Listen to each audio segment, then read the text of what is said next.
Hi students, so today we are going to discuss the work done and adiabatic process. So what do you mean by an adiabatic process? എന്താണ് ഒരു adiabatic process എന്ന് പറയുന്നത്? An adiabatic process is one in which there is no exchange of heat between the system and the surroundings. അതായത് സിസ്റ്റവും സറൗണ്ടിങ്സും തമ്മിൽ heat exchange നടക്കാത്ത പ്രോസസ്സുകളെയാണ് നമ്മൾ അഡിയബാറ്റിക് പ്രോസസ് എന്ന് പറയുന്നത്. And the two conditions for a process to be perfectly adiabatic. ഒരു process perfectly adiabatic ആവാനുള്ള രണ്ട് കണ്ടീഷൻസ് ആണ് ഉള്ളത്. ഒന്നാമത്തെ condition, the walls of the container must be perfectly non-conducting. അതായത് നമ്മളിപ്പോൾ എടുക്കുന്ന സിസ്റ്റം ഗ്യാസ് എൻക്ലോസ്ഡ് എന്ന സിലിണ്ടർ ആണ്. അങ്ങനെയാണെങ്കിൽ ആ സിലിണ്ടറിന്റെ വാൾസ് നോൺ കണ്ടക്റ്റിംഗ് ആയിരിക്കണം. അതാണ് ഫസ്റ്റ് കണ്ടീഷൻ. എന്തിനാണ് വാൾസ് നോൺ കണ്ടക്റ്റിംഗ് ആവണമെന്ന് പറയുന്നത്? വാൾസ് നോൺ കണ്ടക്റ്റിംഗ് ആയാൽ മാത്രമേ സിസ്റ്റവും സറൗണ്ടിങ്സും തമ്മിൽ ഹീറ്റ് എക്സ്ചേഞ്ച് നടക്കാതിരിക്കുകയുള്ളൂ. So the first condition is the walls of the container must be perfectly non-conducting. Second condition, the process should be sudden. Expansion ആയിക്കോട്ടെ compression ആയിക്കോട്ടെ പ്രോസസ്സ് സഡൻ പ്രോസസ്സ് ആയിരിക്കണം. അങ്ങനെ സഡൻ പ്രോസസ്സ് ആണെങ്കിൽ മാത്രമേ ഹീറ്റ് എക്സ്ചേഞ്ച് നടക്കാതിരിക്കുകയുള്ളൂ. അതായത് the process is sudden, there is no time for exchange of heat. Sudden process ആണെങ്കിൽ heat exchange നടക്കാൻ സമയം കിട്ടില്ല. So the two conditions for a system, for a process to be perfectly adiabatic are the walls of the container must be perfectly non-conducting and the process should be sudden. ഇങ്ങനെയുള്ള ഒരു perfectly adiabatic process നമുക്ക് കാണാൻ ബുദ്ധിമുട്ടാണ്. Ideally നമുക്ക് ഒരു perfectly adiabatic system കാണാൻ സാധിക്കില്ല. പക്ഷേ അഡിയബാറ്റിക് സിസ്റ്റത്തിൻ്റെ രണ്ട് എക്സാമ്പിൾസ് ആണ് the sudden expansion of air when an inflated tire bursts and the expansion of steam in the cylinder of a steam engine. Steam എൻജിനിലെ സ്റ്റീം എക്സ്പാൻഡ് ചെയ്യുന്നതും അതുപോലെ തന്നെ ഒരു ഇൻഫ്ലേറ്റഡ് ടയർ പൊട്ടുന്നതും പൊട്ടുന്ന സമയത്ത് എയറിൻ്റെ സഡൻ ആയിട്ടുള്ള എക്സ്പാൻഷൻ, അതെല്ലാമാണ് അഡിയബാറ്റിക് പ്രോസസ്സിൻ്റെ പ്രാക്ടിക്കൽ എക്സാമ്പിൾസ്. ഇനി മോസ്റ്റ് ഇമ്പോർട്ടൻ്റ് ആയിട്ടുള്ള ഒരു ഇക്വേഷൻ ആണ് PV raised to gamma equals to constant. നമ്മൾ ഐസോതെർമൽ എക്സ്പാൻഷൻ അല്ലെങ്കിൽ ഐസോതെർമൽ പ്രോസസ് പഠിച്ചപ്പോൾ കണ്ടതാണ് PV equals to constant എന്നായിരുന്നു ഇക്വേഷൻ. ഒരു അഡിയബാറ്റിക് പ്രോസസ്സിൽ നമ്മുടെ ഇക്വേഷൻ എന്താണ്? PV raised to gamma equals to constant. അതാണ് അഡിയബാറ്റിക് പ്രോസസ്സിൻ്റെ ഇക്വേഷൻ. ഇവിടെ കാണിച്ചിരിക്കുന്നത് അഡിയബാറ്റിക് പ്രോസസ്സിൻ്റെ PV ഡയഗ്രമാണ്. എക്സ് ആക്സിൽ വോളിയവും Y ആക്സിൽ പ്രഷറും. The process starts from a point A and the final state is point B. The final pressure is P1, volume V1 and temperature T1, and the initial pressure is P0, volume V0 and temperature T0. So PV raised to gamma equals to constant ആണ് ഇങ്ങനെയുള്ളൊരു adiabatic കർവിൻ്റെ equation. ഈ gamma എന്താണ്? Gamma is the ratio of specific heat capacity at constant pressure to constant volume. Gamma എന്ന് പറയുന്നത് CP/CV. ഇനി നമുക്ക് ഈ ഒരു അഡിയബാറ്റിക് കർവിൻ്റെ സ്ലോപ്പ് എടുക്കാൻ പറ്റുമല്ലേ? ഈ അഡിയബാറ്റിക് കർവിൻ്റെ സ്ലോപ്പ് എന്ന് പറയുന്നത് ടാൻ തീറ്റ. സ്ലോപ്പ് എടുക്കുമ്പോൾ നമുക്ക് എന്ത് കിട്ടും? dP/dV. Tan theta equals to Y/X. അത് പഠിച്ചിട്ടുണ്ടല്ലേ? അപ്പോൾ Y എന്ന് പറയുമ്പോൾ Y ആക്സിൽ എന്താ? പ്രഷർ. അപ്പോൾ സ്മോൾ ചേഞ്ച് ആണ് എടുക്കുന്നത് പ്രഷറിൻ്റെ. അപ്പോൾ നമുക്ക് എന്ത് എഴുതാം? P/Vക്ക് പകരം dP/dV എന്ന് എഴുതാം. അപ്പം നമുക്ക് D P by D V എന്ന് equals to minus gamma P by V എന്നാണ് കിട്ടുന്നത്. അത് എങ്ങനെ കിട്ടുന്നു എന്നുള്ളത് നമുക്ക് നമ്മുടെ സിലബസിൽ ഇപ്പോൾ പഠിക്കാനില്ല. ആർക്കെങ്കിലും ഇതെങ്ങനെയാണ് ഇത് കിട്ടിയത് എന്നറിയാൻ ആഗ്രഹമുണ്ടെങ്കിൽ ചോദിക്കാം, നമുക്കത് ചെയ്യാം. ഇപ്പോൾ തൽക്കാലം D P by D V equals to minus gamma P by V എന്ന് നിങ്ങൾ പഠിച്ചിരുന്നാൽ മതി. ആൻഡ് നമ്മൾ കഴിഞ്ഞ ക്ലാസ്സിൽ കണ്ടതാണ് ഐസോതെർമൽ പ്രോസസ്സിന്റെ സ്ലോപ്പ് എങ്ങനെ കിട്ടിയേ? D P by D V equals to P by V എന്നാണ് കിട്ടിയത്. അഡിയബാറ്റിക് പ്രോസസ്സിന്റെ സ്ലോപ്പ് എന്ന് പറയുന്നത് D P by D V equals to minus gamma P by V. Gamma times P by V is a slope of adiabatic curve. അതിൽ നമുക്കൊരു കാര്യം മനസ്സിലാക്കാം. Adiabatic കർവിന്റെ സ്ലോപ്പാണ് ഐസോതെർമൽ കർവിന്റെ സ്ലോപ്പിനേക്കാളും കൂടുതൽ. അതായത് അഡിയബാറ്റിക് കർവിന്റെ സ്ലോപ്പ് ഐസോതെർമൽ കർവിന്റെ സ്ലോപ്പിനേക്കാളും ഗാമ ടൈംസ് കൂടുതലാണ്. ഈ ഒരു പി വി ഡയഗ്രം നിങ്ങൾ ശ്രദ്ധിക്കുക. ഇതിൽ ഐസോബാറിക്കും ഐസോകോറിക്കും നിങ്ങൾ തൽക്കാലം നോക്കേണ്ട. ഇതിൽ ഐസോതെർമലും അഡിയബാറ്റിക്കും നോക്കുക. ഈ ഡോട്ടഡ് ലൈൻസ് ആണ് isothermal curve and the blue line is adiabatic curve. ഇത് കണ്ടാൽ തന്നെ അറിയാം എന്താ അഡിയബാറ്റിക് കർവിന്റെ സ്ലോപ്പ് എന്താ ഐസോതെർമലിനേക്കാളും കൂടുതലാണ്. ഐസോതെർമലിന് അഡിയബാറ്റിക്കിനേക്കാളും സ്ലോപ്പ് കുറവാണ്. The slope of an adiabatic curve is gamma times more than the slope of isothermal curve. ഇതൊരു ഇമ്പോർട്ടൻ്റ് ആയിട്ടുള്ള പോയിന്റ് ആണ്. അഡിയബാറ്റിക് കർവിന്റെ സ്ലോപ്പ് ആയിരിക്കും കൂടുതൽ. ആ സ്ലോപ്പ് എന്ന് പറയുന്നത് ഐസോതെർമലിനേക്കാളും ഗാമ ടൈംസ് കൂടുതലായിരിക്കും. ഈ ഒരു പോയിന്റ് നിങ്ങൾ ഓർത്തു വയ്ക്കുക. ഇനി നമ്മൾ കാണാൻ പോകുന്നത് work done in adiabatic process. ഐസോതെർമലിൽ കണ്ട അതേ സ്റ്റെപ്സ് ആണ് നമ്മൾ ആദ്യം ഫോളോ ചെയ്യുന്നത്. ആദ്യം കുറച്ച് കാര്യങ്ങൾ നമ്മളിവിടെ പറഞ്ഞിട്ടുണ്ട്. എന്തൊക്കെയാണത്? നമ്മൾ എടുത്തിരിക്കുന്ന പെർഫെക്റ്റ് ഗ്യാസ് ആണ്. അതൊരു നോൺ കണ്ടക്റ്റിംഗ് സിലിണ്ടറിൽ എൻക്ലോസ്ഡ് ആണ്. എന്തിനാണ് നോൺ കണ്ടക്റ്റിംഗ്? നോൺ കണ്ടക്റ്റിംഗ് ആണെങ്കിൽ മാത്രമേ അതൊരു അഡിയബാറ്റിക് പ്രോസസ്സ് നടക്കുകയുള്ളൂ. വാൾസ് എങ്ങനെയായിരിക്കും? നോൺ കണ്ടക്റ്റിംഗ് ആണ്. ആ ഒരു സിലിണ്ടറിൽ പിസ്റ്റൺ അറ്റാച്ച് ചെയ്തിട്ടുണ്ട്. And the piston is now moved suddenly outwards. അപ്പോൾ പിസ്റ്റൺ നമ്മൾ പുറത്തോട്ട് വലിച്ചു. അപ്പോൾ എന്ത് പറ്റി? പിസ്റ്റൺ നമ്മൾ പുറത്തോട്ട് വലിച്ചപ്പോഴേക്കും വോളിയം കൂടിയല്ലേ, ചെറിയ ഒരു എക്സ്പാൻഷൻ അവിടെ നടന്നു. ഒരു എക്സ്പാൻഷൻ നടന്നപ്പോൾ ടെമ്പറേച്ചർ കുറയാണ് ചെയ്തത്. എന്തുകൊണ്ടാണ് ടെമ്പറേച്ചർ കുറഞ്ഞേ? ഇവിടെ ശ്രദ്ധിച്ചാൽ അറിയാം, ഇവിടെ എന്താ നോൺ കണ്ടക്റ്റിംഗ് സിലിണ്ടർ ആണ്. നോൺ കണ്ടക്റ്റിംഗ് സിലിണ്ടർ ആവുമ്പോൾ സിസ്റ്റവും സറൗണ്ടിങ്സും തമ്മിൽ ഹീറ്റ് എക്സ്ചേഞ്ച് നടക്കില്ല. അപ്പോൾ നമ്മൾ പിസ്റ്റൺ പുറത്തോട്ട് വലിക്കുമ്പോൾ ഗ്യാസ് എക്സ്പാൻഡ് ചെയ്യും. ആ ഗ്യാസ് എക്സ്പാൻഡ് ചെയ്യുമ്പോൾ no heat supplied from the outside. അതായത് പുറത്തുനിന്ന് ഹീറ്റ് ഒന്നും സപ്ലൈ ചെയ്യില്ല. സോ ഒരു എക്സ്പാൻഷൻ നടക്കാനുള്ള എനർജി ആ ഗ്യാസ് തന്നെ വേണം കൊടുക്കാൻ. ഗ്യാസ് തന്നെ വേണം ആ എക്സ്പാൻഷൻ നടക്കാനുള്ള എനർജി സപ്ലൈ ചെയ്യാൻ. അങ്ങനെ ആ ഗ്യാസ് തന്നെ എനർജി സപ്ലൈ ചെയ്യുമ്പോൾ ആ ഗ്യാസിന്റെ ടെമ്പറേച്ചർ കുറയും. So in an adiabatic process the temperature falls when the expansion of the gas takes place. ഇനി നമ്മൾ ഡെറിവേഷനിലോട്ട് പോവുകയാണ്. ഡെറിവേഷൻ നമുക്ക് കാണാം, A is the area of cross section. ആ പിസ്റ്റന്റെ ഏരിയ A ആണ്. dx is the small distance. ആ small distance move ചെയ്തത് dx ആണ്. അങ്ങനെ സ്മോൾ ഡിസ്റ്റൻസ് മൂവ് ചെയ്തപ്പോൾ ആ ഗ്യാസ് എക്സ്പാൻഡ് ചെയ്തത് dv ആണ്. ഇവിടെ നമ്മൾ സ്മോൾ എക്സ്പാൻഷൻ ആണ് നടന്നത്. സ്മോൾ എക്സ്പാൻഷൻ നടക്കുന്ന സമയത്ത് പ്രഷർ ഓൾമോസ്റ്റ് കോൺസ്റ്റന്റ് ആയിരിക്കും. നമ്മൾ കഴിഞ്ഞ ക്ലാസ്സിൽ കേട്ടതാണ്, പ്രഷറും വോളിയവും ഇൻവേഴ്സ്ലി പ്രൊപ്പോർഷണൽ ആണ്. അതായത് പ്രഷർ കൂടുമ്പോൾ വോളിയം കുറയും.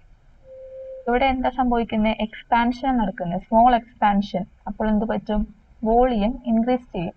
പക്ഷേ എക്സ്പാൻഷൻ സ്മോൾ ആയത് കൊണ്ടിട്ട് പ്രഷർ ഇവിടെ കോൺസ്റ്റന്റ് ആണ്.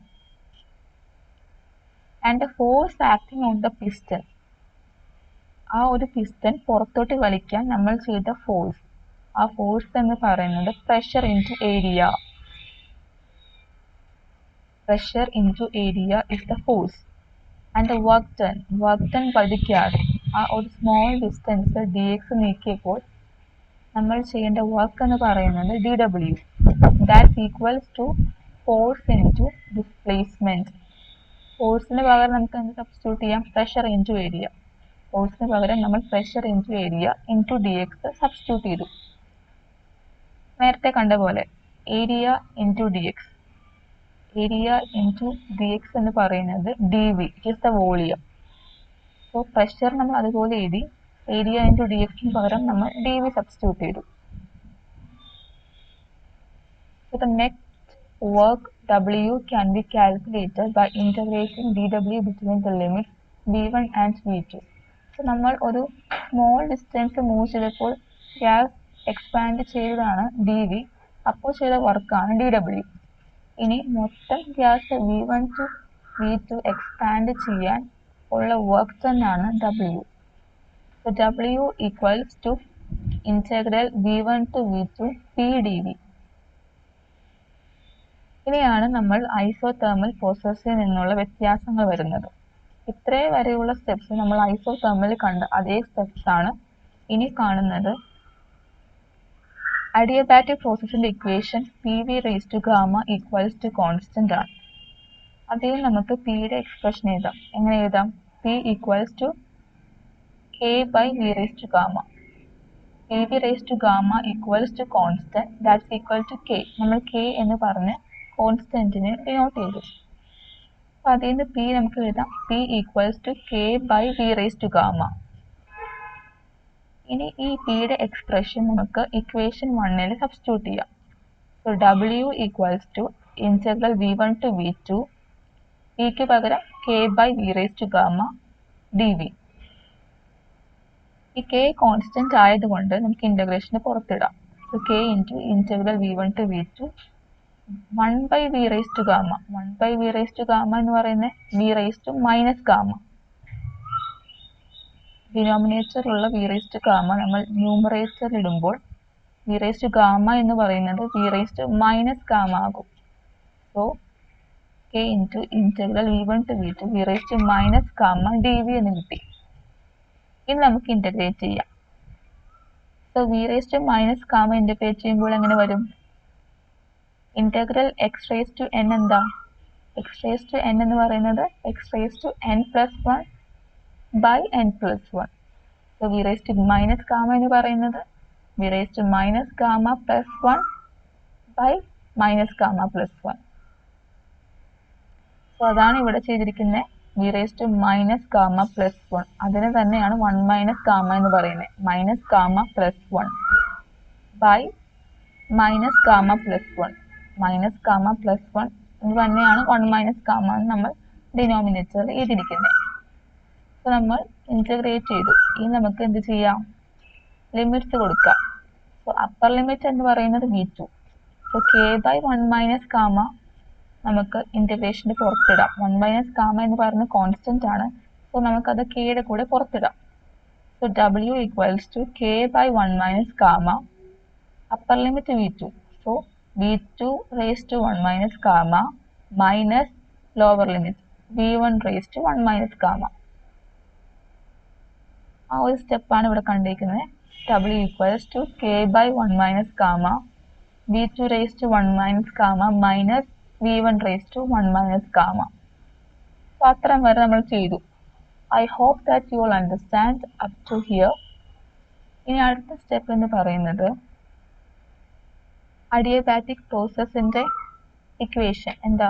P V raise to gamma equals to constant. അപ്പം നമ്മളുടെ പ്രോസസ്സ് നടക്കുന്നത് P1 V1 എന്ന പ്രഷർ വോളിയം തുടങ്ങി ഫൈനലി P2 V2 എന്നുള്ള പ്രഷർ വോളിയത്തിലാണെങ്കിൽ നമുക്ക് എങ്ങനെ എഴുതാം? P1 V1 raise to gamma equals to P2 V2 raise to gamma equals to constant. അതായത് P V raise to gamma equals to constant എന്നുള്ളത് നമുക്ക് P1 V1 raised to gamma equals to P2 V2 raised to gamma equals to constant എന്ന് എഴുതാം. P1 V1 എന്ന് പറയുന്നത് initial സ്റ്റേറ്റും P2 V2 എന്ന് പറയുന്നത് final സ്റ്റേറ്റുമാണ്. So നമുക്കിനി എന്ത് ചെയ്യാം? ഈ K എന്നുള്ള കോൺസ്റ്റന്റിന് പകരം P1 V1 ഗാമയും കൊടുക്കാം, P2 V2 ഗാമയും കൊടുക്കാം. അതെങ്ങനെയാണ് കൊടുക്കേണ്ടതെന്നുള്ളതാണ് ഈ സ്റ്റെപ്പ്. ഈ സ്റ്റെപ്പ് നിങ്ങൾ ശ്രദ്ധിച്ച് കേൾക്കുക, ഒരു ഡൗട്ട് വരാൻ ചാൻസ് ഉണ്ട്. സോ 1/1 മൈനസ് ഗാമ നമ്മൾ പുറത്ത് തന്നെ ഇട്ടു. ഈ K എന്നുള്ള കോൺസ്റ്റന്റ് ടേം നമ്മൾ എന്ത് ചെയ്തു? അകത്തിട്ടു. ഇവിടുത്തെ ഫസ്റ്റ് ടേം ആണ് V2 raised to 1 minus gamma. അപ്പോൾ V2 raised to 1 minus gamma അതുപോലെ അവിടെ ഉണ്ടല്ലേ.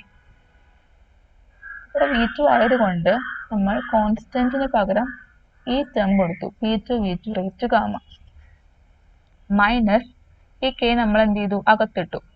K അകത്തിടുമ്പോൾ എന്ത് വരും? K into V1 raised to 1 minus gamma അല്ലേ.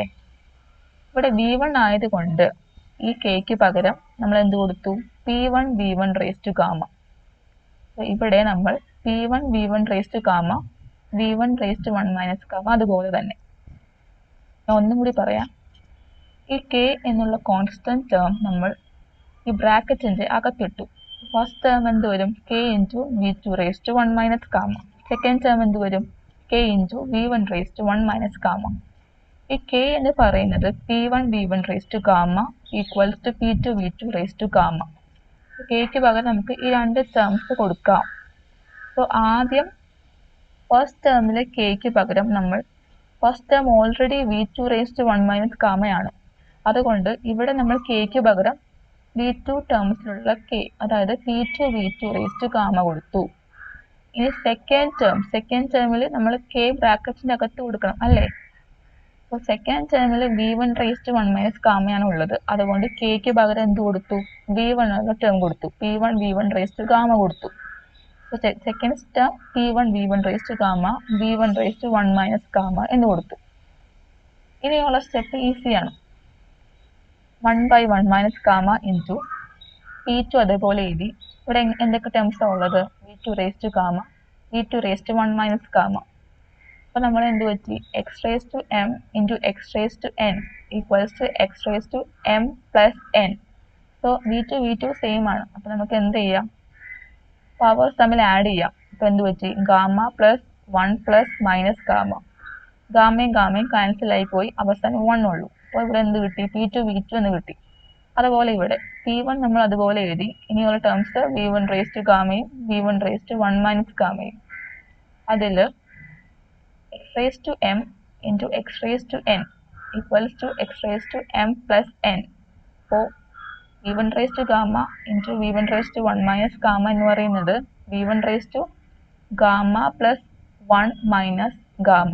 അതായത് ഈ പവേഴ്സ് തമ്മിൽ ആഡ് ചെയ്താൽ മതി. അപ്പോൾ ഗാമ മൈനസ് ഗാമ പ്ലസ് 1. അപ്പോൾ ഗാമയും ക്യാൻസൽ ആയി പോയി, 1 കിട്ടി. അപ്പോൾ ഇവിടെ എന്ത് കിട്ടി? ഫൈനലി W എന്ന് പറയുന്നത് 1/1 minus gamma into P2 V2 minus P1 V1 എന്ന് കിട്ടി. സോ ഇവിടം വരെയുള്ള സ്റ്റെപ്സ് മനസ്സിലായെന്ന് പ്രതീക്ഷിക്കുന്നു. ഇനി T1ഉം T2 ആണ് initial and final temperature of the gas. ആ ഗ്യാസിന്റെ ഇനീഷ്യൽ ടെമ്പറേച്ചർ T1ഉം ഫൈനൽ ടെമ്പറേച്ചർ T2 ആണ്. സോ ഐഡിയൽ ഗ്യാസ് ഇക്വേഷൻ നമ്മൾ കണ്ടതാണ്. എന്താണ്? PV equal to RT.